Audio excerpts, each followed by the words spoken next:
114वीं number श्लोक का उच्चारण। विणमूत्रकृमिसंकुले कृतघृणैरन्त्रादिभिः पूरिते शुक्रासृगवर्योषितामपि तनुर्मातुः कुगर्भे जनि सापि क्लिष्टरसादिधातुकलिता पूर्णामलाद्यैरहो चित्रम चंद्रमुखीति जातमतिभिर्विद्वद्भिरा वर्ण्यते। अर्थात जो माता की कुत्सित कुक्षी विष्टा मूत्र एवं क्षुद्र कीड़ों से व्याप्त तथा घृणाजनक आंतों आदि से परिपूर्ण है, ऐसी उस कुक्षी में उत्तम स्त्रियों का भी वीर्य एवं रज से निर्मित शरीर उत्पन्न हुआ है। वह उत्तम स्त्री भी क्लेशजनक रस आदि धातुओं से युक्त तथा मल आदि से परिपूर्ण है। फिर भी आश्चर्य है कि उसे प्रतिभाशाली विद्वान चंद्रमुखी बतलाते हैं। अब हम 114वें नंबर श्लोक को समझ रहे हैं। उससे पहले एक छोटी सी विशेष बात देख लेते हैं। शुरू में ग्रंथ में 6 श्लोकों में मंगलाचरण हुआ था, उसके बाद गृहस्थ धर्म का उपदेश था, उसके बाद मुनि धर्म का, और मुनि धर्म का उपदेश भी 106वें नंबर श्लोक तक पूर्ण हो गया। तो उसके बाद जो 107वें नंबर से यहाँ जो वर्णन चल रहा है, वह वर्णन सामान्य वर्णन है, सामान्य धर्मोपदेश है जो सबके लिए है, चाहे गृहस्थ हो चाहे मुनि हो। वहाँ तो विशेषता थी, प्रारंभ में विशेष रूप से गृहस्थ को ही उपदेश था, उसके बाद मुनि के लिए ही उपदेश था या मुनि की अपेक्षा उपदेश था। लेकिन अभी जो उपदेश 107वें नंबर श्लोक से चल रहा है, ये गृहस्थ और मुनि सबके लिए। तो यहाँ पर क्या हो गया, 114वें श्लोक में चल रहा है कि जो पहले ही कहा जा चुका है कि स्त्री के प्रति वासना के चक्कर में व्यक्ति संसार में भटकता है, तो उसी बात को यहाँ पर बताया गया है कि जो माता की कुत्सित कुक्षी विष्टा मूत्र एवं क्षुद्र कीड़ों से व्याप्त तथा घृणाजनक आंतों आदि से परिपूर्ण है, ऐसी उस कुक्षी में उत्तम स्त्रियों का भी वीर्य एवं रज से निर्मित शरीर उत्पन्न हुआ है। वह उत्तम स्त्री भी क्लेशजनक रस आदि धातुओं से युक्त तथा मल आदि से परिपूर्ण है। फिर भी आश्चर्य है कि प्रतिभाशाली विद्वान चंद्रमुखी जैसा बतलाते हैं। क्या मतलब, अभी ये कहा जा रहा था कि जो इस काल के जो श्रृंगार आदि रसों के जिनमें स्त्री आदि की प्रशंसा की जाती है, मनोहर उनका वर्णन किया जाता है, वे लोग क्या करते हैं, स्त्रियों का सुंदर वर्णन किया करते हैं। तो उनको स्पष्ट करते हुए आचार्य यहाँ कह रहे हैं कि जिसकी रचना इस प्रकार से मलमूत्र ये सारी जो भी है, आप इसको खुद पढ़ के भी इसको समझ सकते हैं, मैं इस पर ज़्यादा विचार यहाँ नहीं कर रहा हूँ। तो ये जो जैसी स्थिति है, मतलब जो घिनावनी देह है, उसको भी चंद्रमुखी जैसा बतलाते हैं। तो आचार्य यहाँ पर आश्चर्य कर रहे हैं कि ये कैसे कवि हैं जिनको ये अपवित्र शरीर देह परस्ते होय अपावन निस्दिन मल जारी, इस प्रकार का घिनौना शरीर नहीं दिखता और उसमें चंद्रमुखी जैसी कल्पना कर देते हैं। इसको आप स्वयं, मतलब जो माता की कुक्षी यानी कोख है, जहाँ से जन्म होता है हर किसी का, वह कितनी वहाँ मलमूत्र आदि सब कुछ होता है, वहाँ से सबकी उत्पत्ति होती है। उस स्त्री की उत्पत्ति भी वहीं से है जहाँ से सबकी है यानी, और वह भी इतनी ही, उसका शरीर भी ऐसा ही अपवित्र है। फिर भी ये जो संसारी कवि हैं, जो श्रृंगार आदि रसों के जानकार कवि हैं, ये स्त्रियों की बेहद प्रशंसा किया करते हैं। आचार्य कह रहे हैं ये बड़े आश्चर्य की बात है कि वे सत्य को स्वीकार नहीं कर पाते हैं। जो शरीर है, इस शरीर का जो घिनौनापन है, शरीर का जो अस्थिरता है, क्षणिकता है, नाशवान है, ये सब नहीं विचार करके उसकी स्त्री की प्रशंसा करके जीवों को संसार में फंसाने के लिए और जैसे आग में घी डालने का काम किया करते हैं। शेष आप लोग भी इसको पढ़ करके सरल है समझ सकते। 115वें नंबर श्लोक का उच्चारण। कचायु का वासा मुखमजिन बद्धास्ति निचयः कुचौ मासोच्छ्रायौ जठरमपि विष्टादिघटिका मलोत्सर्गे यन्त्रं जघनमबलायाक्रमयुगं तदाधारस्थूणे किमिह किल रागाय महताम्। अर्थात जिस स्त्री के बाल तो जुओं के स्थानभूत हैं, मुख चमड़े से संबद्ध हड्डियों के समूह से संयुक्त है, स्तन उन्नत मांस से उन्नत हैं, उदर भी विष्टा आदि के क्षुद्र घड़े के समान है, जघनमल छोड़ने के यंत्रों के समान है तथा दोनों पैर उस यंत्र के आधारभूत खम्भों के समान है, ऐसी वह स्त्री क्या महान पुरुषों के लिए राग की कारण हो सकती है? अर्थात नहीं हो सकती है। 115वें नंबर श्लोक को अपन समझते हैं। यहाँ भी स्त्री के संबंध में ही चर्चा की जा रही है कि जिस स्त्री के बाल तो जुओं के स्थानभूत हैं, अर्थात जुए पाए जाते हैं, मुख चमड़े से संबद्ध हड्डियों के समूह से युक्त है, मतलब मुंह में हड्डियां हैं, स्तन मांस से उन्नत है, उदर भी विष्टा आदि के क्षुद्र घड़े के समान है, यानी जैसे घड़ा होता है और घड़े में मान के चलो मल रखा हो, उस तरीके से यह पेट है। जघन मल छोड़, ये जो भी है इसका आपको जो हमने श्लोक का अर्थ इस पर चला रखा है उसमें से आप देख लीजिएगा। सरल है और इसको हर कोई समझ सकता है। हमारा उद्देश्य है कि जो विशेष कठिन श्लोक हैं उनका हम अर्थ करें, तो इसको मैं ज़्यादा समझाना उचित नहीं समझ रहा हूँ। आप लोग स्वयं सब समझदार हैं और ऐसे जो श्लोक हैं उनको आप स्वयं समझ लें, ऐसा मेरा निवेदन है। 116वें नंबर श्लोक का उच्चारण। परम धर्म नदा जनमीन कान शशिमुखी वडिशेन समुद्धृतान अति समुल्लसिते रति मुरमुरे पचति हा हत कह स्मर धीवरः। अर्थात हत्यारा कामदेव रूपी धीवर उत्तम धर्म रूपी नदी से मनुष्यों रूप मछलियों को स्त्री रूप कांटे के द्वारा निकालकर उन्हें अत्यंत जलने वाली अनुराग रूपी आग में पकाता है, यह बड़े खेद की बात है।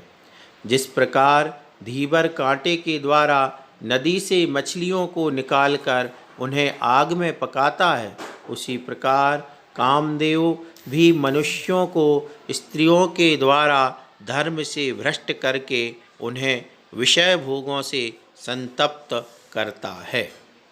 यहाँ 116वें नंबर श्लोक में काम वासना को समझाया जा रहा है कि यह काम वासना व्यक्ति को कैसे भ्रष्ट करती है और कैसे विषयों की आग में यह उसको तपाती है, जलाती है। तो देखो क्या कहा जा रहा है, जिस प्रकार धीवर कांटे के द्वारा नदी से मछलियों को निकालकर उन्हें आग में पकाता है, उसी प्रकार कामदेव यानी जो अपने मन में काम बैठा है, भोग वासना जो बैठी है, वह भी मनुष्य को स्त्रियों के द्वारा धर्म से भ्रष्ट करके उन्हें विषय भोगों से संतप्त करता है। अब देखो, जैसे धीवर यानी जो मछली पकड़ते हैं उनकी बात चल रही है, तो वो धीवर है, नदी है, धीवर नदी के पास गया, वहां उसने क्या किया, कांटे से मछली को फंसाया। धीवर यानी मछली पकड़ने वाला कोई व्यक्ति एक नदी के पास जाता है, वहां पर कांटे से मछली को पकड़ता है और उसको फिर वह आग में मतलब जला करके खाता है। इस तरीके की बात यहाँ पे की गई। इसी प्रकार से जो कामदेव है, कामदेव यानी अपने अंदर की वासना, वो क्या है, वो धीवर के जैसा है ना। और फिर वो क्या करता है, धर्म रूपी नदी पर जाता है। जो हमारे धर्म है, हमारे पास जो हमने भी धर्म है, वो उस नदी पर आ गया। कौन? हमारा कामदेव, यानी हमारी वासना। फिर मछली कौन है? अपन स्वयं, हम मछली हैं। और धीवर कौन है? हमारा काम वासना। फिर नदी क्या है? धर्म रूपी नदी है। उसमें कांटा, कौन से कांटे से फंसाते हैं? तो फंसाने के लिए कांटे के समान कौन है? स्त्री। तो स्त्री रूपी कांटे का इस्तेमाल करता है। और फिर क्या करता है? अनुराग रूपी अग्नि में जला करके बर्बाद कर देता है। क्या मतलब हुआ? वापस से समझते हैं कि जैसे कामदेव है, कामदेव यानी विषय वासना जो हमारे अंदर की है, वह कामदेव। फिर धर्म रूपी नदी, जो हमारे पास धर्म है, उस धर्म नदी में आकर के फिर जो मैं हूं, मतलब मैं स्वयं, उसको, मैं मछली की तरह हूं, उसको क्या करता है? स्त्री रूपी कांटे से, कामदेव, काम वासना आई, स्त्री रूपी कांटा उसने फेंका, और उस कांटे में अपन क्या हो गए? हम फंस गए। और फिर फंस गए तो क्या? फिर फंसना ही नहीं, फंसने के बाद उस काम अग्नि में जलना कैसे होता है? अनुराग बस। जो स्त्री से प्रेम कर लिया, वो प्रेम कैसा हो गया? आग की तरह। तो वो आग, फिर उसको, प्रेम की आग उसको जलाती है। वापस से देखें एक बार दोनों को। जैसे धीवर है, धीवर यानी मछली पकड़ने वाला। मछली पकड़ने वाला नदी पर जाता है, वहां पे वह कांटा फेंकता है, और कांटे में मछली फंस जाती है। उस मछली को वह जला करके, भुना करके खा जाता है। इसी प्रकार यहाँ पर उदाहरण से समझा रहे आचार्य महाराज कि यह जो हमारी काम वासना है, कामदेव है, यह धीवर के जैसा है, जो क्या करता है? धर्म रूपी नदी पर आता है और मनुष्य रूपी मछली को स्त्री रूपी कांटे से फंसाता है, और फिर अनुराग रूपी आग में जला देता है, भुना देता है, यानी बर्बाद कर देता है। कुल मिलाकर के क्या करना है? इन सब पर काबू पाना है। काम वासना, स्त्री के प्रति अनुराग, और ये जो चीजें हैं, इनके प्रति यदि व्यक्ति संयमित होता है तो उसका जीवन कैसे बच सकता है? जैसे कोई मछली उस कांटे की ओर रसना इंद्री के वशीभूत होकर के ना लपके तो क्या होगा? वो बच जाएगी।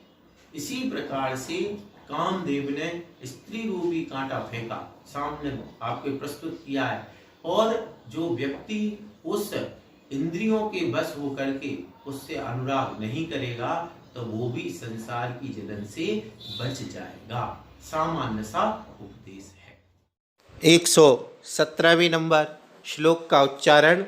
एनेदं जगदापदं बुधिगतं कुर्वीत मोहो हठात् एनैते प्रतिजन्तु हन्तु मनसः क्रोधादयो दुर्जयाः एन भ्रातरियं च संसृतिशरत् संजायते दुस्तरा तज्जानीह समस्तदोषविषमं स्त्रीरूपमेतद्ध्रुवम्। अर्थात जिस स्त्री के सौंदर्य के प्रभाव से यह मोह जगत के प्राणियों को बलात् आपत्ति रूप समुद्र में प्रविष्ट करता है, जिसके द्वारा ये दुर्जय क्रोध आदि शत्रु प्रत्येक प्राणी के घात में तत्पर रहते हैं, तथा जिसके द्वारा यह संसार रूपी नदी पार करने के लिए अशक्य हो जाती है,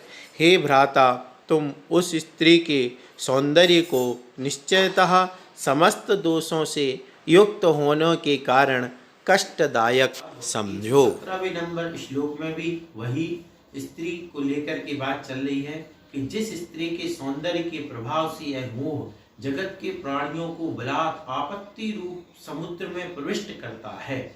मतलब अपन ने रावण का देख ही लिया कि रावण के पास क्या नहीं था, ज्ञान, धन, वैभव, प्रतिभा, हर कुछ तो था उसके पास, लेकिन एक सीता का सौंदर्य देख करके वह पूरी तरीके से लंका के साथ ही बर्बाद हो जाता है। पूरा का पूरा उसका कुटुंब इतना बड़ा सब कुछ नाश हो जाता है। क्यों? क्योंकि उसकी सुंदरता के प्रति उसकी जो आसक्ति उत्पन्न हुई। इसलिए यहाँ समझाया जा रहा है कि स्त्री के सौंदर्य के प्रभाव से ये क्या आपत्ति रूप समुद्र में प्रविष्ट हो जाता है, जैसे रावण हो गया था। और भी दुनिया में आप लोग भी जानते होंगे, जो जिसको जानता हो देखते हैं कि किस प्रकार से, या आए दिन पर न्यूज देखते हैं, पेपर में देख लेते हैं कि किस प्रकार से स्त्री के चक्कर में कोई व्यक्ति आपत्तियों के समुद्र में, अर्थात आपत्ति पे आपत्ति ही वह स्वयं अपने आप बुला लेता है, जिसके द्वारा ये दुर्जय, क्रोध आदि शत्रु प्रत्येक प्राणी के घात में तत्पर रहते हैं, तथा जिसके द्वारा यह संसार रूपी नदी पार करने के लिए आसक्त हो जाता है। स्त्री के प्रति आसक्त हो गया, अब वह क्या कर सकता है? वह संसार से तिर नहीं सकता है, सोच भी नहीं सकता है। हे भ्राता, तुम उस स्त्री के सौंदर्य को निश्चयता समस्त दोषों से युक्त होने के कारण कष्टदायक समझो। अब वह जो स्त्री का सौंदर्य है, जिसके प्रति आसक्त होकर के जीवन बर्बाद हो जाता है, उसको कष्टदायक समझो। एक बात यहाँ विशेष समझने की ये है कि अपने यहाँ पर गृहस्थ धर्म और मुनि धर्म दो प्रकार का धर्म कहा गया है। जहाँ गृहस्थ धर्म की बात आती है, वहाँ स्वयं अपने आचार्यों ने ही एक विवाह की बात और विवाह की विधि रखी। वहाँ पर स्वयं उन्होंने लिखा, आदि पुराण में आचार्य अपने जो जिनसेन स्वामी हैं उन्होंने लिखा कि पाणी ग्रहण दीक्षा, विवाह को शब्द दिया, जैसे दीक्षा मुनि दीक्षा होती है ना, वैसे विवाह के लिए कहा पाणी ग्रहण दीक्षा। तो जो विवाहित स्त्री है, जो स्वयं की स्त्री है, उसके प्रति अनुराग होना एक अलग है, वह धर्म के अंतर्गत आता है, वो एक गृहस्थ धर्म के अंतर्गत आता है। और ये जो जिस तरीके की निंदा की जाती है, ये मुख्य रूप से परिस्त्री के प्रति आसक्ति के कारण की जाती है, कि परिस्त्री के प्रति आसक्त होकर के दूसरे स्त्रियों के सौंदर्य से प्रभावित होकर के जीव अपना अकल्याण कर लेता है। इस प्रकार से भी हमें धर्म के उपदेश को समझना चाहिए। और एक बात कि ऐसी जो चर्चा होती है, इनमें स्त्रियों को बुरा लगता है, तो उन्हें भी बुरा नहीं मानना चाहिए। क्यों? क्योंकि ये हमारी समाज के संरक्षक उपदेश है। हम आपको एक छोटी सी बात से समझाते हैं, आप भी समझ जाएंगे। जैसे मान के चलो, अभी पहले क्या आया था कि उत्तम ब्रह्मचर्य धर्म की जब बात आई थी, मुनि महाराज के उत्तम ब्रह्मचर्य की, वहाँ क्या कहा था? माता, बहन और बेटी के जैसे स्त्रियों को देखना, यह उत्तम ब्रह्मचर्य है। अब जब वह उत्तम ब्रह्मचर्य हो गया, बताओ कौन बचा? माँ, बहन, बेटी। अब तीन में पूरी स्त्रियां डिवाइड हो गई, एक मुनि की दृष्टि से देखो, अब बचा कौन? तो जब ऐसी दृष्टि आ गई तो उनके कारण तो धर्म हो गया, उनके कारण तो धर्म हो गया। ये किसको? ये रावणों को समझाया जा रहा है। इसलिए किसी को इसमें बुरा नहीं मानना, ये तो रावणों को सुधारने के लिए ऐसा कहा जा रहा है। ये इस प्रकार से ऐसी सोच बना करके इनके सही अर्थ ग्रहण करते हुए किसी भी प्रकार से विकल्प नहीं करना चाहिए। 118वें नंबर श्लोक का उच्चारण। मोहव्याधुभटेन संसृतिवने मुग्धेण बन्धास्पदे पाशाः पंकजलोचनादिविषयाः सर्वत्र सज्जीकृताः मुग्धास्तत्र पतन्ति तानपि वरा नास्थाय वाञ्छन्त्यहो हा कष्टं परजन्मनेऽपि न विदः क्वापीति धिं मूर्खताम्। अर्थात सुभट मोह रूपी व्याध ने संसार रूप वन में मूर्ख जन रूपी मृगों की बंधन जनित आपत्ति में डालने के लिए सर्वत्र कमल के समान नेत्रों वाली स्त्री आदि विषय रूपी जालों को तैयार कर लिया है। ये मूर्ख प्राणी उस इंद्रिय विषय रूपी जाल में फंस जाते हैं और उन विषय भोगों को उत्तम एवं स्थायी समझकर परलोक में भी उनकी इच्छा करते हैं। यह बहुत खेद की बात है, परंतु विद्वान पुरुष उनकी अभिलाषा इस लोक और परलोक में से कहीं भी नहीं करते हैं। उस मूर्खता को धिक्कार है। नंबर का श्लोक है। यहाँ पे क्या कहा जा रहा, यह जीव संसार में कैसे भटकता है। तो फिर वही अभी भी स्त्री प्रकरण ही यहाँ पे चल रहा है। तो क्या कहा जा रहा, सुभट मोह रूपी व्याध ने संसार रूप वन में मूर्ख जन रूपी मृगों की बंधन जनित आपत्ति में डालने के लिए सर्वत्र कमल के समान नेत्रों वाली स्त्री आदि विषय रूपी जालों को तैयार कर लिया है। मोह रूपी व्याध ने, व्याध क्या होता है, शिकारी। तो शिकारी क्या करता है, जंगल में जाता है और वहां क्या करता है, जंगल में जाकर के जाल बिछाता है और जाल में शिकार को पकड़ लेता है। संसार में भी क्या हो रहा है, मोह क्या है, शिकारी है और वह क्या कर रहा है, संसार रूपी वन में स्त्री रूपी जाल को बिछाता है। बिल्कुल सरल है कि जैसे संसार में वन में जाकर के यानी जंगल में जाकर के कोई शिकारी जाल फैला करके किसी भी प्राणी का शिकार कर लेता है, उसी प्रकार से इस संसार रूपी जंगल में, वन में जो मोह रूपी शिकारी है वह आकर के स्त्री रूपी जाल बिछाता है और उसमें क्या करता है, उसमें जो अपन है, जो जीव है, संसारी जीव है, उसको फंसा देता है।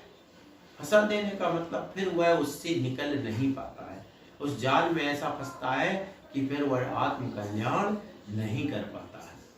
तो सर्वत्र कमल के समान नेत्रों वाली स्त्री के लिए विशेषण दिए गए हैं कि सुंदर स्त्री रूपी ये जाल बिछाता है। ये मूर्ख प्राणी उस इंद्रिय विषय रूपी जाल में फंस जाते हैं और विषय और भोगों को उत्तम एवं स्थायी समझकर परलोक में भी उनकी इच्छा करते हैं। यह बहुत खेद की बात है, परंतु विद्वान पुरुष उनकी अभिलाषा इस लोक और परलोक में से कहीं भी नहीं करते हैं। लेकिन जो विद्वान होते हैं वो ना इस लोक में स्त्री की इच्छा रखते हैं, ना परलोक में वांछा करते हैं। उस मूर्खता को धिक्कार है। लेकिन उस मूर्खता को, अब देखो, जो अभी अपने पे कहेंगे अपन को थोड़ा सा अटपटा लगेगा, लेकिन उदाहरण से जल्दी समझ में आता है। इसलिए आचार्य महाराज ने क्या कहा कि जैसे शिकारी गया, जाल फैलाया और जो भी पशु पक्षी जो था वो उसमें आकर के फंस गया। अपन क्या कहते हैं, अपन क्या करेंगे कि भैया अरे यार उसने गलती कर दी, उसको जाल की वहां नहीं जाना चाहिए था, अगर जाल में नहीं जाता तो वो फंसता नहीं। बस आचार्य ये कह रहे हैं कि मोह ने, जो मोह रूपी शिकारी है, उसने स्त्री आदि के रूप में जाल बिछा दिया है। इस जाल में नहीं फंसो, तो इस जाल में नहीं फंसो, ये आचार्य महाराज का यहाँ पर उपदेश है। इसलिए तो ये स्वाध्याय है। स्वाध्याय किस लिए, स्वाध्याय अकेला देखो, स्वाध्याय आत्म कल्याण के लिए भी है और स्वाध्याय करने वालों, जो स्वाध्याय करते हैं और धर्म का आचरण करते हैं, उनसे संस्कृति भी सुरक्षित होती है, समाज भी सुरक्षित होता है। क्यों? क्योंकि वो जब पाप नहीं करते हैं तो दूसरे लोग भी उनसे निर्भय रहते हैं। पापियों से लोग डरते हैं, लेकिन जो साधु धर्मात्मा सज्जन लोग होते हैं उनसे दूसरे लोग भी स्वयं को सुरक्षित महसूस करते हैं। इसलिए इन उपदेशों को अपन को समझना चाहिए और जो जितना जिससे धारण करने लायक है। कई चीजें ऐसी होती हैं जो पूरी की पूरी धारण करने लायक होती हैं और कुछ चीजें ऐसी होती हैं जो अंश रूप में शक्ति के प्रमाण धारण की जाती हैं। यही स्वाध्याय का फल हुआ करता है। तो यहाँ पर ये बताया गया कि मोह रूपी जो शिकारी है वह स्त्री रूपी जाल बिछाता है संसार रूपी वन में, और जो ये मनुष्य है अज्ञानी पशु की तरह, वह इसमें फंस करके इस संसार में भी भ्रमण करता रहता है।